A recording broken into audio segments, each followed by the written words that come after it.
एक दफ़ा सारे मिलके दूध पाक पढ़ लो। अस्सलातु वस्सलामु अलैका या सय्यदी या रसूल अल्लाह व अला आलिका व अस्हाबिका या सय्यदी या हबीब अल्लाह।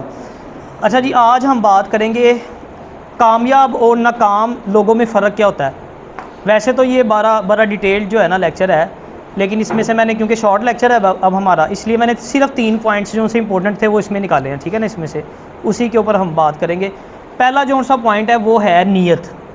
देखें, आप किसी भी नाकाम इंसान को देख लें, उसकी नीयत के अंदर खोट होगा। ये होता है उसकी बदनीयती की वजह से वो आगे नहीं चल पाता, कामयाब नहीं हो पाता ज़िंदगी के अंदर। वो जब पढ़ रहा होता है उसकी नीयत क्या होती है? उसकी नीयत यही होती है कि यार मैं किसी सीट पे पहुंचूंगा या मैं किसी ओहदे पे पहुंचूंगा तो मैं रज के करप्शन करूंगा, मैं लोगों का हक मारूंगा, पैसा इकट्ठा करूंगा पावर के लिए बेसिकली, ठीक है ना। मैंने कई अपने दोस्त भी देखे हैं, कई स्टूडेंट्स भी ऐसे हैं, नाम नहीं मैं किसी का लूँगा, जिनकी ख्वाहिश यही होती है कि बस पावर आनी चाहिए, ठीक है ना। मैं सीट पे जाके बैठूंगा तो ढेर सारी मेरे पास पावर हो, सारे मेरे मातहत तो हैं, उसको भी मैं दबा के रखूँ, फ़लाने शख्स को भी मैं दबा के रखूँ। तो जो नाकाम इंसान होता है ना, वो इस तरह चलता है, उसकी नीयत के अंदर खोट होती है, ठीक है ना, बदनीयती की वजह से आगे नहीं जा पाता। और इसके बरक्स जो सा कामयाब इंसान होता है उसकी नीयत अच्छी होती है। उसकी नीयत क्या होती है? वो इस नीयत के साथ आगे चलता है कि मैं अल्लाह की मखलूक की खिदमत करूँगा। अगर मैं किसी ओहदे पे पहुंचता हूँ, ठीक है, अगर मेरे पास मालो दौलत आती है, मेरे पास पैसा आता है, तो मैं अपने माँ बाप की खिदमत करूँगा। ये कामयाब और नाकाम इंसान के अंदर फ़र्क होता है। जो नाकाम होगा वो बदनीयती की बुनियाद पे चल रहा होता है आगे, उसकी नीयत अच्छी नहीं होती, नीयत के अंदर खोट होता है। और जो कामयाब इंसान होता है वो किस तरह चल रहा होता है? उसकी नीयत अच्छी होती है। देखें ना, ईमान का दारोमदार किस पे है? नीयत पर है। अच्छी नीयत होगी तो अल्लाह की मदद आपके साथ होगी, जल्दी कामयाब हो जाओगे। अच्छा, यहाँ पे एक और चीज़ भी आपके माइंड में आ सकती है कि यार हमने ऐसे लोग भी तो देखे हैं जो करप्ट हैं, ज़ाहिरी बात है ही है ना, जुल्म करते हैं, सारा कुछ करते हैं, वो भी तो कामयाब हो गए हैं। ज़ाहिरी बात है, अब कई लोग CSS करके बड़ी बड़ी सीटों पे पहुंच जाते हैं, बड़े बड़े सियासतदान बन जाते हैं और खूब 2 नंबरी करते हैं।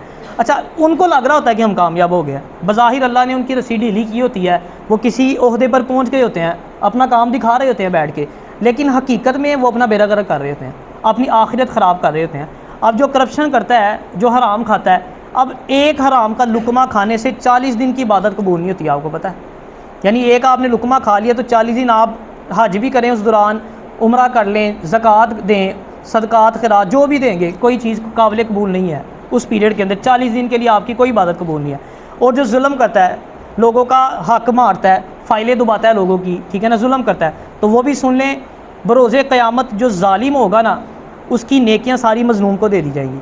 यानी जिसने जुल्म किया होगा ना किसी के ऊपर, तो जिसके ऊपर उसने जुल्म किया ना, उसकी सारी नेकियां लेके उस बंदे को, जो मजलूम होगा, जिसके ऊपर जुल्म हुआ होगा, वो उसको दे देंगे।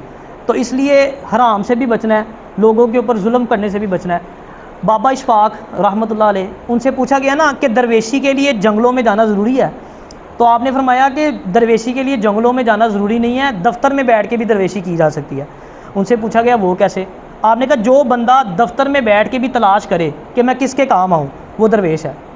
अब हम लोग क्या करते हैं दफ्तर में? फॉर एग्जांपल मैं अपनी मिसाल देता हूँ, आप मेरे स्टूडेंट हो, आप जॉब लग जाते हो, मैं आपको कॉल करता हूँ कि यार ये फ़लाना मेरा दोस्त है, आपके पास आ रहा है।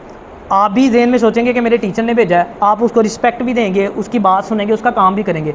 और वो भी जब रास्ते में चल के आ रहा होगा ना, वो भी यही सोच के आ रहा होगा, यार टीचर ने भेजा है, अगर स्टूडेंट ही है तो मेरा काम तो लाजमी करेगा।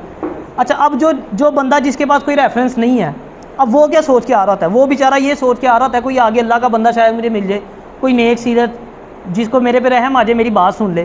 तो हम जो कोई रेफरेंस से आता है उसका काम तो करते हैं, लेकिन जो सिर्फ अल्लाह से उम्मीद लगा के आ रहा था उसका काम नहीं करते। और वो ज़्यादा ख़तरनाक चीज़ है, अगर आपने उसका काम ना, वो अल्लाह से आप डायरेक्ट दुश्मनी ले रहे हो। जो बंदा, अब देखे ना, अगर मैंने जो बंदा आपके पास रेफ़र किया है, आप उसका काम करते हो, उसको बिठा के चाय पिलाते हो, वो आके मुझे आपके बारे में बताएगा, आपकी इज़्ज़त बढ़ेगी मेरे दिल में। तो क्या जो अल्लाह से उम्मीद लगा के आ रहा है आपके पास, क्या वो जाके नहीं कहेगा रब को, अगर आप नहीं काम करते तो आपकी कंप्लेन नहीं करेगा? या अगर आप उसका काम करते हो तो आपके हक़ में दुआ नहीं करेगा? करेगा वो। और आपको एक कामयाबी का राज बताऊँ, 3 चीज़ें अपनी ज़िंदगी में जो है ना ऐड कर लें अपनी लाइफ के अंदर। ये 3 चीज़ें आपने अपना ली ना, तो आप कामयाबी समझ लें आपके कदम चूमेगी। पहली, अल्लाह की इबादत करनी है। दूसरी, अल्लाह के महबूब से मोहब्बत करनी है। और तीसरी, इंसान की खिदमत करनी है। ठीक हो गया? अल्लाह की इबादत, अल्लाह के महबूब से मोहब्बत और इंसान की खिदमत, ये 3 चीज़ें आपने ऐड कर ली अपनी लाइफ के अंदर, तो कामयाबी आपके कदम चूमेगी। दूसरी बात, पहली थी नीयत। दूसरा, जो सा नाकाम इंसान होता है वो उसकी लाइफ का कोई मकसद नहीं होता, बेमकसद ज़िंदगी गुजारता है। देखिए अल्लाह ताला ने हर चीज़ को किसी ना किसी पर्पज़ के लिए पैदा किया। ये चेयर्स पड़ी हुई ना एकेडमी के अंदर, ये भी किसी मकसद के लिए रखी गई हैं। ये मैंने माइक लगाया हुआ है, इसका भी कोई मकसद है। ये मैंने घड़ी पहनी है, इसका भी मकसद है। ये कैमरा लगाया हुआ है, इसका भी कोई चीज़ दुनिया में अल्लाह पाक ने बग़ैर किसी मकसद के नहीं पैदा की। जो नाकाम इंसान होता है उसकी ज़िंदगी का मकसद ही कोई नहीं होता। वो 2-2 घंटे 4-4 घंटे ऐसे ही बैठे टाइम ज़ाया करता रहेगा। क्या है जी, मकसद नहीं है कोई ज़िंदगी का। अच्छा, जिस बंदे का मकसद नहीं होता ना, उसके साथ क्या होता है, वो लेजीनेस आ जाती है बंदे के अंदर। जौन सा बंदा जिसका कोई जो कामयाब है ना, देखें नाकाम है, उसका कोई मकसद नहीं है, वो लेज़ी हो जाता है। लेकिन जो कामयाब इंसान होता है उसकी मकसद, ज़िंदगी का एक मकसद होता है, उसका विजन क्लियर होता है, उसकी डायरेक्शन क्लियर होती है, उसको पता होता है मेरा ये गोल है और मैंने इस पे काम करना है, मैंने इस अरसे के अंदर इतने पीरियड में मैंने इस गोल को अचीव करना है। वो एक्टिव रहता है। गोल जो होता है ना, वो आपको वैसी जगह आके रखता है। जो लेजीनेस होती है वो आपको सुस्त कर देती है। बंदे का पास गोल तो होता नहीं, बंदा कहता है ठीक है बस चल रहा है काम चलाई दो। लेज़ी जो बंदा होता है ना, वो अपनी ज़िंदगी बर्बाद कर देता है, क्योंकि अल्लाह पाक ने उसको जो वक्त दिया होता है ना अपनी ज़िंदगी को संवारने का, उसको उसकी कदर ही नहीं होती। टाइम मैनेजमेंट आप पढ़ें ना, तो टाइम मैनेजमेंट का जो सबसे बड़ी टेक्निक है ना, वो ये है कि आप वक्त की कदर करें। जिसका कोई गोल होगा उसका 1 मिनट भी ज़ाया होगा ना, उसको तकलीफ़ होगी। जिसकी ज़िंदगी का कोई मकसद ही नहीं है, उसको कोई टेंशन नहीं है, भावें 10 घंटे ज़ाया हो जाए, उसको कोई परवाह नहीं है उसकी। तो पहला हमने क्या पॉइंट पढ़ा जी, नीयत। दूसरा भूल गए हो, अभी तो बताया। हाँ जी, आप बताएं आगे से। चीज़ें याद रखनी है। ज़िंदगी का कोई मकसद नहीं है। पहला, नीयत नहीं होगी, उसकी नीयत अच्छी नहीं होगी, ठीक है, जो नाकाम इंसान है, और कामयाब की नीयत अच्छी होगी। दूसरा, उसका मकसद कोई नहीं होगा नाकाम इंसान का, और कामयाब इंसान का मकसद होगा। ये फ़र्क हम दोनों में जो है ना कंपैरिजन कर रहे हैं। तीसरी जो बात है, वो जो नाकाम इंसान होगा ना, वो गैर जिम्मेदार होगा। आप कभी उसके ऊपर कोई रिस्पॉन्सिबिलिटी डाल के देख लें, कोई उसको काम कह दें, वो कभी आपका वक्त पे काम नहीं करेगा। और मज़ेदार बात है, जो इरिस्पॉन्सिबल बंदा होता है ना, वो किसी को भी पसंद नहीं होता। अगर वो बेटा है तो बाप को पसंद नहीं होगा, अगर वो एम्प्लॉयर है तो एम्प्लॉई है तो वो एम्प्लॉयर को पसंद नहीं होगा, ठीक है ना, अपने बॉस को पसंद नहीं होगा। और मज़ेदार बात, जो इरिस्पॉन्सिबल बंदा है वो अल्लाह ताला को भी पसंद नहीं होता।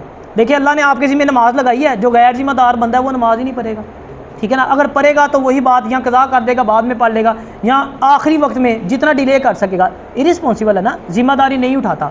तो जो इरिस्पॉन्सिबल बंदा है वो हमेशा अपनी लाइफ में नाकाम हो जाता है, और जो रिस्पॉन्सिबल बंदा होगा, जो जिम्मेदारी उठाएगा हर चीज़ की, वो बंदा कामयाब होगा। अब तीसरी, पहली चीज़ कौन सी थी, ये याद करनी है चीज़ें सारी याद, नीयत थी। दूसरी कौन सी थी, हाँ, उसकी ज़िंदगी का जो नाकाम बंदा है उसका मकसद कोई नहीं होता, और जो कामयाब बंदा होता है उसकी ज़िंदगी का मकसद होता है। तीसरा, हाँ, जो नाकाम बंदा होगा वो रिस्पॉन्सिबल नहीं होगा, उसके ऊपर कोई जिम्मेदारी डालेंगे ना आप, वो उसको पूरा नहीं करेगा।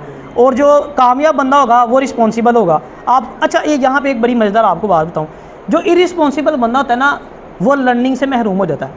देखें, अगर वालिद साहब हैं आपके, 4 आप बहन भाई हैं, उनमें से किसी एक भाई के ज़िम्मे वालिद साहब जो है वो काम लगाते हैं, कोई वो बड़े अच्छे तरीके से करता है, नेक्स्ट टाइम वो किसी दूसरे को देते हैं वही काम, वो गैर जिम्मेदारी का मुजाहिरा करता है, काम अच्छे तरीके से नहीं करता, वो देंगे उसको दोबारा काम उसी को मिलेगा ना जो रिस्पॉन्सिबल बंदा होगा। बॉस भी ऑफिस में जिस बंदे को काम देंगे, अगर वो बंदा करके दिखाएगा, बाकी 3 ने नहीं किया, वो अवॉइड करेगा बाकियों से, वो कहेगा यार इन्हें करना था, यानी टाइम ज़ाया करेगा, आगे से मुझे झिड़के पड़ेंगी, वो उसी बंदे को देगा जो रिस्पॉन्सिबल बंदा होगा, और वो सीखेगा। फिर ज़ाहिर बात है, जो करेगा, करोगे नहीं तो गलती नहीं करोगे, गलती नहीं करोगे तो सीखोगे नहीं, सीखोगे नहीं तो कामयाब नहीं होगे। दो इरिस्पॉन्सिबल बंदा होगा, उसकी लर्निंग रुक जाएगी, क्योंकि उसको कोई काम ही नहीं देगा। जो रिस्पॉन्सिबल बंदा होगा, हर बंदे की कोशिश होगी यार इसको काम दो, ये ज़िम्मेदार बंदा है, ये टाइम पे अपना काम पूरा करता है, तो उसकी लर्निंग होगी। देखिए, जो बंदा लर्निंग से महरूम हो जाता है ना, उसकी ग्रोथ रुक जाती है। नोकिया कंपनी है ना, आपको पता है जब नोकिया कंपनी फ्लॉप हुई तो उसके मालिक का इंटरव्यू लिया गया, वो बेचारा इंटरव्यू में रोने लग गया। उसने पूछा ना आपकी क्या वजह, क्यों आप पीछे रह गए? उसने कहा हमने वक्त के साथ साथ खुद को अपडेट नहीं किया, बाकी कंपनियों ने सबने अपडेट कर। कितना नाम था नोकिया का, देखें, एक वक्त था सबसे पहला मोबाइल वो 3310, वो दीवार में मारते थे ना, दीवार पे निशान पाई जाते थे, मोबाइल नहीं टूटते, नाम था एक नोकिया का यार। अब देख लें, नाम ही कोई नहीं नोकिया का, और नोकिया कोई पूछता ही नहीं नोकिया को, नोकिया का नाम लोग कतराते हैं, दफ़ा कर नोकिया लेके क्या करना है, कोई एंड्रॉयड मोबाइल हो दूसरा। वो रोने लग गया अपने इंटरव्यू में, उसने कहा कि मैंने वक्त के साथ अपनी कंपनी को अपडेट नहीं किया, इस वजह से मैं पीछे रह गया। तो जो इरिस्पॉन्सिबल बंदा होगा उसकी ग्रोथ रुक देगी, क्योंकि उसको कोई काम ही नहीं देगा। जो रिस्पॉन्सिबल बंदा होगा उसकी इज्जत भी होगी मुआशरे में, हर बंदा उसको काम देगा, और जब उसको काम मिलेगा तो वो लर्निंग करेगा तो फिर ग्रोथ करता रहेगा, कामयाब होना शुरू हो जाएगा। लास्ट पे आपको 1-2 छोटी छोटी नसीहतें हैं। देखें, हम पौधा लगाते हैं ना, पौधा लगाना कितना बड़ा सदका जारिया है ना। लेकिन अगर आप दरख्त बन जाएँ खुद तो वो कितना बड़ा सदका जारिया है। दरख्त का फल देखें, उससे फ़ायदा कौन कौन उठाता है। कीड़े खाते हैं दरख्त का फल, हैवान खाते हैं, जानवर खाते हैं, इंसान खाते हैं, ठीक है। जलाने के लिए लकड़ियों के काम आता है, घर में फर्नीचर बनता है, ये चेयर्स लकड़ी की हैं, ठीक है ना, लोग उसका साया लेते हैं। यानी अपना एटीट्यूड जो है ना वो दरख्त की तरह बना लेना है ताकि हर बंदा आपसे फ़ायदा उठाए। और